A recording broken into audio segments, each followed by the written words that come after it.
first grade or so, I didn't understand why one of the boys in my class always had to have a parent in the classroom and always used to have special attention. I was kind of jealous, to be honest. As the year went on, I finally asked my teacher why the boy had a parent in the classroom all the time. And she finally told me that he was autistic. At the time, I didn't know what autism was or what the background of it was. But when I got older, I decided that I was going to look into more information about it. So now, personally, I am a special education teacher. I work with special education preschool children, 3 and 4-year-olds that are all autistic. So most people don't fully understand what special education is. They understand that it's someone that has disabilities, but they're not really sure about the whole background and what actually comes with special education. There are many branches to the term special education, and special education is actually all around us because even if you're not diagnosed, you could still have a disability that you're just not sure of.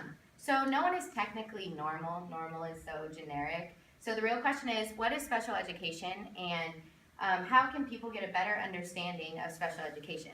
So first I'll explain what the different branches are and what they consist of. Then I will explain how to classify a child with special needs. And then finally, I'll discuss what it's like to work with special ed children in a classroom. So now I will explain how special education has different branches and what they consist of. There are many categories that go with special education. Special education is the tree, and there's many different disabilities that branch off and different treatments that have to go with each one. So according to the article, What is Special Education on Teach.com, special education programs are designed for those students who are mentally, physically, socially, and emotionally delayed.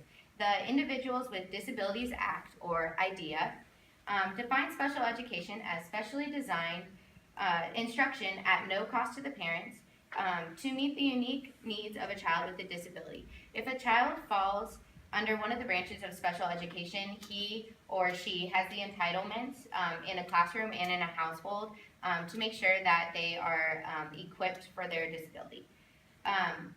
Another article titled, What is Special Education? From the specialeducationguide.com explains that there are 14 categories under which a student is eligible to receive the services promised in the law. Some categories are autism, deafness, emotional disturbance, hearing impairment, orthopedic impairment, speech or language impairment, traumatic brain injury, and visual impairment. If any child falls under these categories, they will be classified as a special education child. The awesome thing about these categories and about the IDEA Act is that every child gets to have an education and will succeed as if they were normal. And they act if this special circumstances are not against them. So I just talked about what kind of branches there are for special education. So now I will discuss how to classify a child with special needs. If a child is suspected of having difficulty on the playground or in the classroom, they can get requested to an evaluation test.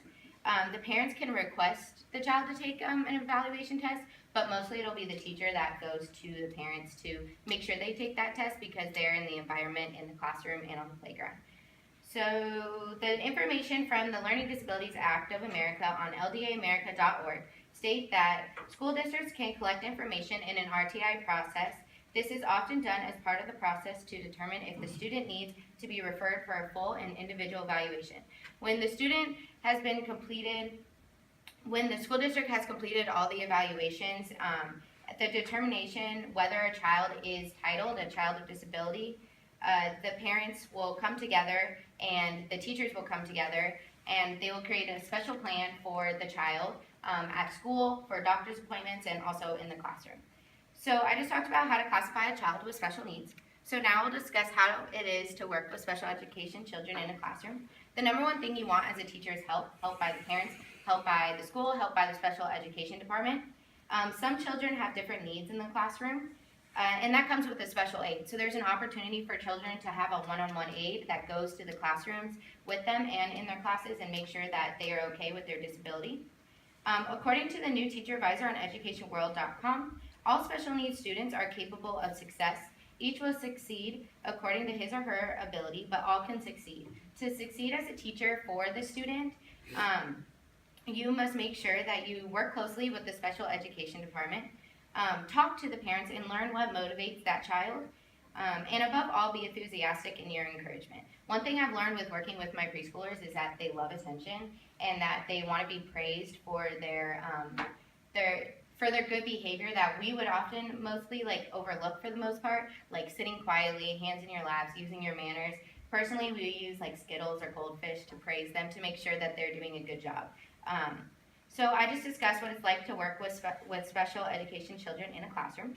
So in conclusion, some people may think that a child with special education is too different to accept, which is horrible because honestly, working with my preschoolers, they are full of joy, they're full of happiness, they literally are the happiest little people I've ever met.